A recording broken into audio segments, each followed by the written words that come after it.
Coming up on 5 Minute News. US implicates Saudi crown prince in journalist's killing. US advisors endorse single-shot COVID-19 vaccine from Johnson & Johnson. And hundreds of Nigerian schoolgirls taken in mass abduction.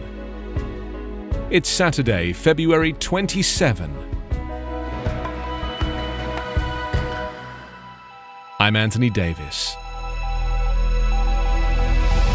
Saudi Arabia's crown prince likely approved the killing of US-based journalist Jamal Khashoggi inside the Saudi consulate in Istanbul, according to a newly declassified US intelligence report released Friday that instantly ratcheted up pressure on the Biden administration to hold the kingdom accountable for a murder that drew worldwide outrage.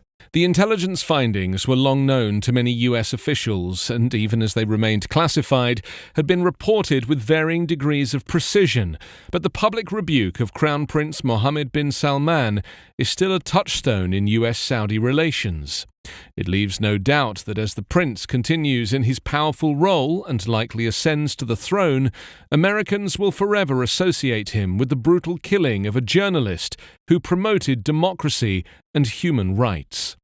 Yet, even as the Biden administration released the findings, it appeared determined to preserve the Saudi relationship by avoiding direct punishment of the prince himself, despite demands from some congressional Democrats and Khashoggi allies for significant and targeted sanctions. Saudi Arabia's foreign ministry responded by saying the kingdom categorically rejects the offensive and incorrect assessment in the report pertaining to the kingdom's leadership. Democrats in Congress praised the administration for releasing the report. The Trump administration had refused to do so, but urged to take more aggressive actions, including against the prince. Representative Adam Schiff, chairman of the House Intelligence Committee, urged the Biden administration to consider punishing the prince, saying he has the blood on his hands of an American journalist. US health advisors endorsed a one-dose COVID-19 vaccine from Johnson & Johnson on Friday, putting the nation on the cusp of adding an easier-to-use option to fight the pandemic. The acting head of the Food and Drug Administration said in a statement that the agency will move quickly to follow the recommendation, which would make the J&J shot the third vaccine authorized for emergency use in the US. Vaccinations are picking up speed, but new supplies are urgently needed to stay ahead of a mutating virus that has killed more than 500,000 Americans. After day-long discussions, the FDA panelists voted unanimously that the benefits of the vaccine outweighed the risks for adults. Once FDA issues a final decision, shipments of a few million doses could begin as early as Monday. More than 47 million people in the US, or 14% of the population, have received at least one shot of the two-dose vaccines from Pfizer and Moderna. But the pace of vaccinations has been strained by limited supplies and delays due to winter storms.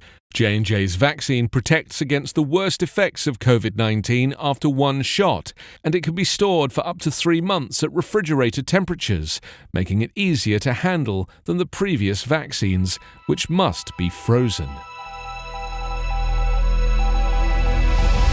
Gunmen abducted 317 girls from a boarding school in northern Nigeria on Friday, police said, the latest in a series of mass kidnappings of students in the West African nation. Police and the military have begun joint operations to rescue the girls after the attack at the government girls' junior secondary school in Jangib town, according to a police spokesman in Zamfara state, Mohammed Shehu, who confirmed the number abducted. It's disappointing that even though the military have a strong presence near the school, they were unable to protect the girls, he said. At this stage, we are only hoping on divine intervention. Several large groups of armed men operate in Zamfara state, described by the government as bandits, and are known to kidnap for money and to push for the release of their members from jail. Nigerian President Muhammadu Buhari said on Friday the government's primary objective is to get all the school hostages returned safe, alive, and unharmed. "We will not succumb to blackmail by bandits and criminals who target innocent school students in the expectation of huge ransom payments," he said. "Let bandits, kidnappers, and terrorists not entertain any illusions that they are more powerful than the government." Nigeria has seen several such attacks and kidnappings over the years, notably the mass abduction in April 2014 by jihadist group Boko Haram of 276 girls from the secondary school in Chibok in Borno State. More than 100 of the girls are still missing. You can subscribe to 5 Minute News on YouTube with your preferred podcast app. Ask your smart speaker or enable 5 Minute News as your Amazon Alexa flash briefing skill. Subscribe, rate and review online at 5minute.news. 5 Minute News is an Evergreen Podcast covering politics, inequality, health and climate, delivering independent, unbiased and essential world news daily.